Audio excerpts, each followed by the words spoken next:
Go. Grace and peace, everybody. This is the Cutting Room Floor. My name is Jason. The Cutting Room Floor is a product of Smyrna Presbyterian Church, where once a week we sit down with our pastor and we just talk to him about his previous Lord's Day sermon. And we like to ask, hey, Joel, what was on the Cutting Room Floor? Welcome back, Mr. Smith. Not to pat ourselves on the back, but I think this is like our 7th consecutive episode. Man, We're on a winning streak. This is good. Absolutely. I'm enjoying it. Hopefully the people out there are enjoying it as well, finding some benefit of it. We always, point you back to the preaching of the word and go to that. You'll find much greater benefit than just some of the ramblings here, but some of the leftovers and the scraps. But we're hoping that even those will be of some substance to everyone. But we are in Acts chapter 25, 1 through 12, as we continue on in seeing this process of the Lord bringing Paul to Rome. And what we see is that it doesn't take place just rapidly or, over a week or over a month's time. This is a multi-year process. And so if you ever think that the wheels of our justice system moves slowly, it is nothing new, because what we see is that is definitely the case with the Apostle Paul, is that he's found himself in front of multiple judges and having multiple trials, and it happens once again, and will even happen more so as we move on in the book of Acts. But what we see taking place is that Felix has been relieved of duty, and historians tell us that he was such a bad governor that there was a protest, and essentially he was removed by Caesar himself, most likely Nero, and he was replaced with Porcius Festus. So Paul now finds himself before Festus. And we just took the first 12 verses of chapter 25 on Sunday. And you might read through it and just not think that there is much there, much of substance, just purely informational, a historical record, which definitely is all of those things. Luke, as we know, was a historian and captures a lot of the details for us. But on thinking through it, studying, meditating on it, what I think you do see is just discerning the Lord's will in our life, and that is something that is of great relevance to us as we think through, what would the Lord have us to do, what would we need to decide, what decisions need to be made, and that is something that is always before us. And we see it here with the Apostle Paul, is that the Lord was at work, even though Paul at times probably wondered if he was, because like I said, he was left in prison by Felix, and he was already there for 2 years before Festus comes on the scene. But we see the Lord at work even in Paul's case. We see that the Jews had not given up on their desire to have Paul killed. And so they ask Festus, the new guy in town, if they can have Paul back in Jerusalem and do a trial there. But as Luke says, they were only planning an ambush to kill him on the way. So, they want to take justice into their own hands. In many ways, they're probably frustrated that they have to go through the Roman system in order to do that which they believe needs to be done, which is Paul should be put to death. But Festus doesn't go with their desires and says that, no, he's going to stay in Caesarea. If you want to try him, you can try him there. And again, that may just seem like, well, luckily Festus made the right decision. Right. And from our perspective, that definitely can be the case. But we know that nothing is by luck or by chance. Is by God's providence and by his decrees that everything comes to pass. And we looked at that briefly on Sunday morning, from the greatest to the least of matters, our confession of faith would say. And so there's nothing that happens by happenstance or just by a random whim, even of a ruler. Proverbs 21:1, the heart of the king is in the hands of the Lord. He directs it as streams of water. And that is definitely the case here, is that the Lord is using the decisions and the plans and even the evil schemes of the Jews to do exactly what he wants and desires and is accomplishing. And so we know fully that God is sovereign over all things. But then the second question that we looked at is, well, does that mean that we have to do anything at all? And the answer is yes, that we still have a part to play, that God uses our plans and our directions and our doing the things that we are able to do and capable to do, and using those again for his purpose and his plan.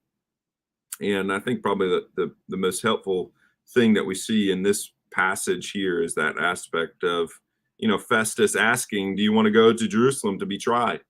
And Paul doesn't just say, well, I guess so. If that's what you want, or that's what's being put before me, and so that must be the will of the Lord. No, he uses wisdom. He uses discernment. He knows exactly what will take place if he does go to Jerusalem. I don't know if he knew that he would die along the way, but he knew exactly what the Jews were desiring to do, and that he would not get a fair trial there.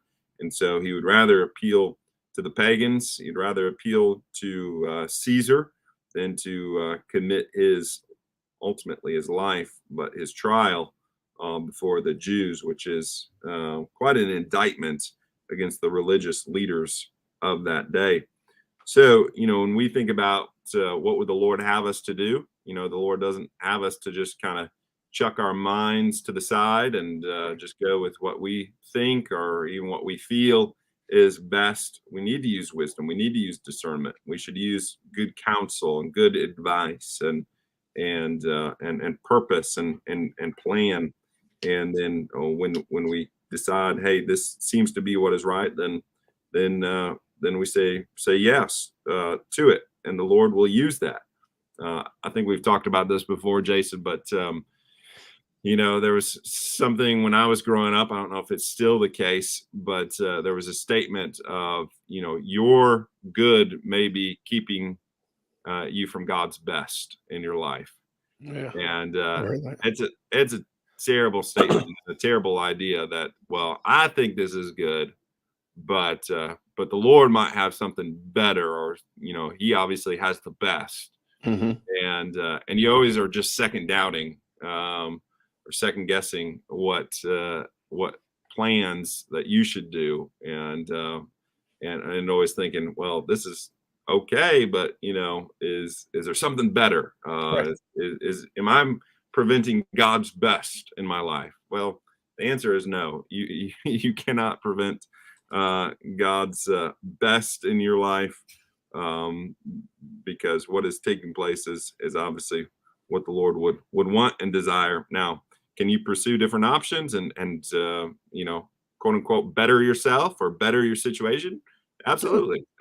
That's a part of what God has given you the ability to do. And so again, purpose, plan, and then pursue after it. But we need to not think, well, I'm thwarting the plans of God in the world or in my life.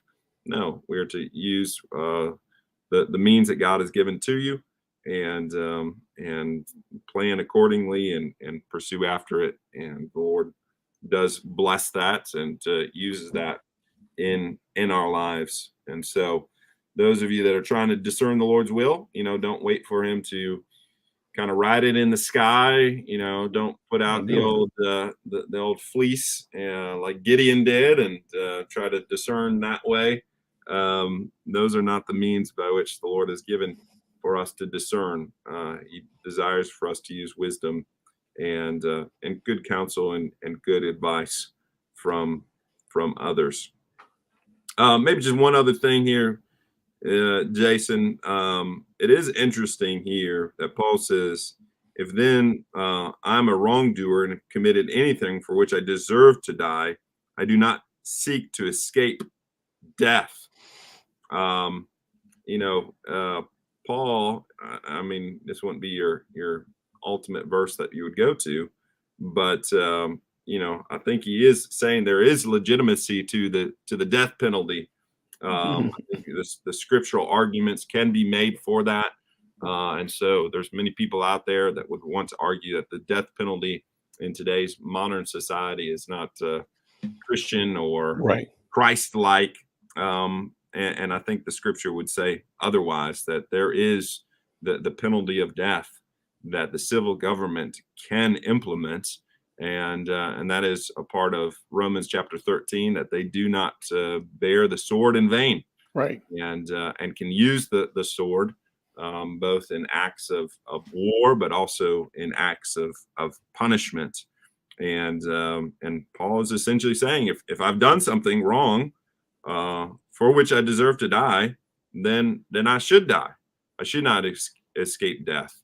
But he's saying, hey, I'm not doing that because there's nothing to their charges against me. There's no worthiness of the death penalty in this case, and therefore that is why I'm appealing to Caesar. So again, we didn't get into that on Sunday morning. That would probably be a rabbit trail, but hey, we love rabbit trails on the cutting room floor, don't we? We can find ourselves in those rabbit holes very quickly. But it is have a few of them. Interesting side point there of his saying, if I'm worthy of death, then I should be put to death. And I think people that are quote unquote worthy of death, according to what that standard would be by the civil government, that is not a wrong punishment, and can be a punishment that is absolutely open to those that have the authority to do so. I like it. I like it, my friend. I appreciate it, man. Thank you. I would only add, and kind of go on a rabbit trail, as you were referencing purpose and plan and pursue. One of the drawbacks, if you will, of the purpose-driven church was that it was always encouraging you to go for something better. God has something better, better, better. So to the point that you were despising the small things like taking care of your family and being a good husband, being a good wife, taking care of your children and whatnot. You were always looking for the better thing, always looking for that great thing out there. So it wasn't, I think the axiom you use is your good could be whatever you said that. Preventing God's best. Yeah. Preventing God's best, right. And it was always like you're pursuing something better. Like God wanted you, put you on earth for something spectacular, something. He put you on earth for this particular purpose. You got to find it, of course. And then from there, enjoy and pursue it. So I think that was just interesting how you said that, because that's kind of what the purpose-driven church does. And then at the end of the day, it just creates more despair because you're never really certain. Like, is this, this isn't working. I thought I was going to be an NBA player. It's not working, but I believe that's my purpose, is to play, professional basketball. And, never mind that I'm 5'6", or anything of that nature, but it's just, you're always pursuing it and you're always just not, because it's not really probably what God wanted you to do. So, but that was just my little 2 cents. Right. Yeah.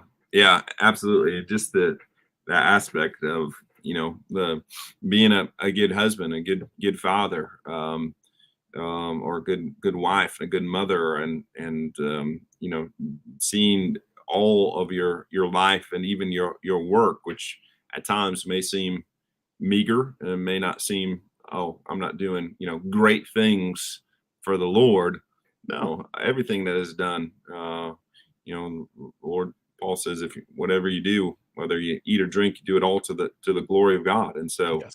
Is there glory in folding laundry? Well, it may not seem like it, but if it's a good work, which it is, we need clean clothes, and we should have good order and structure. Folded clothes that are put away in the right place, then that is something that is, even in that, good and God glorifying. And so those of our audience out there that might be discouraged and think, man, I'm not doing anything for the Lord. Well, no, just our average aspects of living faithfully in the world and in our Christian life, being faithful to the Lord and what He has called us to do. That is very much glorifying to God, and it demonstrates a witness far beyond what we may think, and something that is just very, very average. And you never know when the Lord will use those things in mighty, mighty ways. In fact, this Sunday night, we are looking at the book of Judges, and we're looking at an interesting judge called Shamgar, and there's only one verse on it, Judges 3:31, and talks about how he used the ox goad to kill 600 Philistines.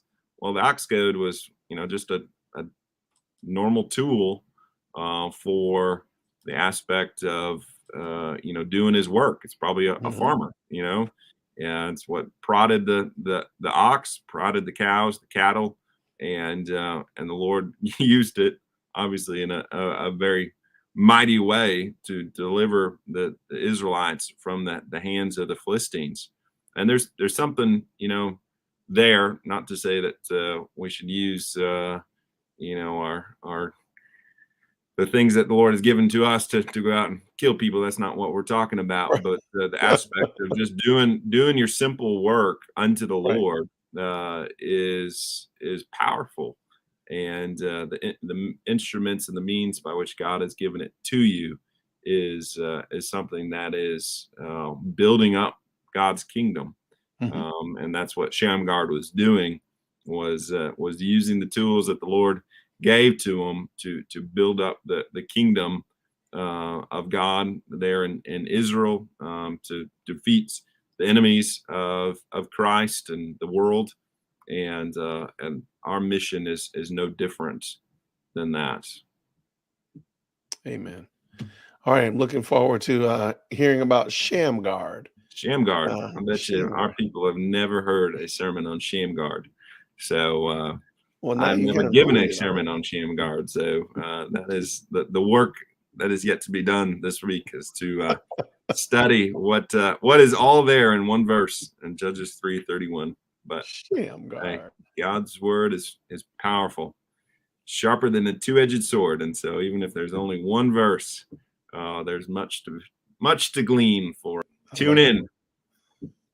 Shamgar. Okay, I'm gonna stop saying that. All right, Joel, I appreciate it. Thank you so much for stopping by, letting us know what was on the cutting room floor, what's going to be on the docket for this Sunday evening service. Actually, you didn't tell us about Sunday morning. evening. Yeah. And Sunday morning, we'll be finishing out chapter 25 and working our way into 26, where Paul now goes before Agrippa, Herod Agrippa, and Bernice. I don't know why I like those names. I'm looking forward to it, my friend. Thank you so much. Well, let's do this again. You busy next week? Hey, we'll do our best, Lord willing. Lord willing, we'll do it again. Going for 8, man. So let's come on, man. We got to keep this ball rolling. All right. Well, everybody, this is the cutting room floor, and the cutting room floor is a product of Smyrna Presbyterian Church, where once a week we sit down with our pastors and just say, "Hey, what was on the cutting room floor?" Thank you so much for stopping by. The video of the sermon that Joel preached this past Sunday is in the description below, so please check it out. Feel free to check us out on any Sunday. Actually, we're here in Smyrna, Georgia. We'll be happy to have you. I believe we'll even open up the door for you. So until next time, everybody, grace and peace. Take care. Bye-bye.